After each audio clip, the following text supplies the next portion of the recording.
एक शहर में एक मध्यम वर्गीय परिवार रहता था। परिवार में माता पिता और उनके 4 बच्चे थे। सबसे बड़ा बेटा था जिसका नाम था रोहित। उसके बाद 3 बहनें थी। बड़ी बेटी रीता, फिर जया और सबसे छोटी माधुरी थी। पिता और बड़ा बेटा दोनों नौकरी करते थे और बड़ी बेटी कॉलेज की पढ़ाई के साथ साथ बच्चों को ट्यूशन भी पढ़ाती थी। बाकी दोनों छोटी बेटियां पढ़ाई करती थी। माँ गृहिणी थी, सो घर का सारा काम करती थी। बेटियां भी अपनी माता का काम में हाथ बांट लेती थी। रोज की दिनचर्या में जैसे घरों में होता है कि सुबह 10 से 11 बजे पुरुष काम पर चले जाते और महिलाएं घर का काम दिन के 12 से 1 बजे तक खत्म करके टीवी चालू करके सास बहू के सीरियल देखती और थोड़ी बहुत देर नींद की झपकी ले लेती। ठीक उसी तरह एक दिन जब रोहित और उसके पिता काम पर चले गए, 12 बजे तक बेटियां भी स्कूल कॉलेज से आ गई थी। माँ और बेटियों ने मिलकर घर का काम खत्म किया और फिर वही रोज की तरह टीवी चालू करके माँ बेटी सीरियल देखने लगे।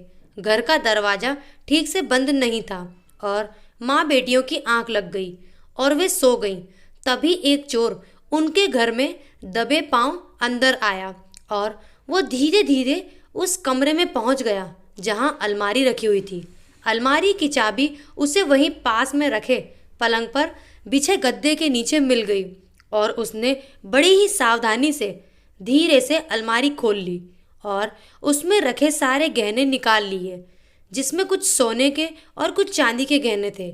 सारे गहने अपने कपड़ों में छिपाकर वो वहां से निकल ही रहा था कि अचानक उसका पैर वहां रखे बर्तन से टकराया और बर्तन गिर गया, जिसकी आवाज़ से उनकी बड़ी बेटी रीता जाग गई और तुरंत उसका ध्यान उस चोर पर गया। चोर भी जल्दी से भागने की कोशिश करता, तब तक रीता ने उसे पकड़ लिया।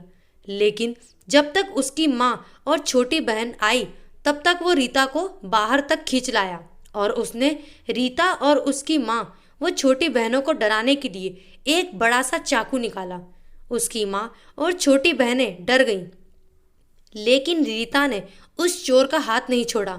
वो बार बार एक ही बात कहकर चिल्ला रही थी कि मैं तुझे मेरे माँ बाप की मेहनत की कमाई को ऐसे नहीं ले जाने दूंगी। और फिर चोर ने रीता के हाथ पर चाकू से वार कर दिया, लेकिन रीता के इस हाथ में चाकू लगने पर उसने उसे दूसरे हाथ से पकड़ लिया। चोर ने दूसरे हाथ पर वार किया तो उसने पहले वाले जख्मी हाथ से उसे पकड़ लिया। वो बार बार रीता पर वार करता रहा, लेकिन रीता ने जख्मी होते हुए भी उसे नहीं छोड़ा और वो जोर जोर से चिल्लाती रही कि मैं तुझे मेहनत की कमाई लेकर नहीं जाने दूंगी। अब चोर के हौसले भी रीता के सामने टूटने लगे थे। तभी घर के सामने बने गाड़ी के गैरेज में काम करने वालों का ध्यान उन पर गया और वे लोग दौड़कर आए और उस चोर से चाकू छीनकर उसे पकड़ा। और रीता, जिसके दोनों हाथ लहूलुहान हो चुके थे, अब वो गिर पड़ी। इस तरह रीता ने अपने मजबूत इरादे से उस चोर को पकड़कर अपने माँ बाप की मेहनत की कमाई को बचा लिया था। लोगों ने चोर को पुलिस के हवाले किया। रीता अब कोई साधारण लड़की नहीं थी, वो समाज के लिए एक उदाहरण बन चुकी थी। घरों में लोग उस बेटी की हिम्मत की मिसालें दे रहे थे और एक दिन एक बड़े मंत्री द्वारा रीता को बड़े मंच पर बुलाकर उसके उस साहसी कार्य के लिए सम्मानित किया गया। तो दोस्तों, कहानी आपको कैसी लगी कमेंट बॉक्स में ज़रूर बताएं और लाइक करें, शेयर करें, सब्सक्राइब करना ना भूलें। Thank you.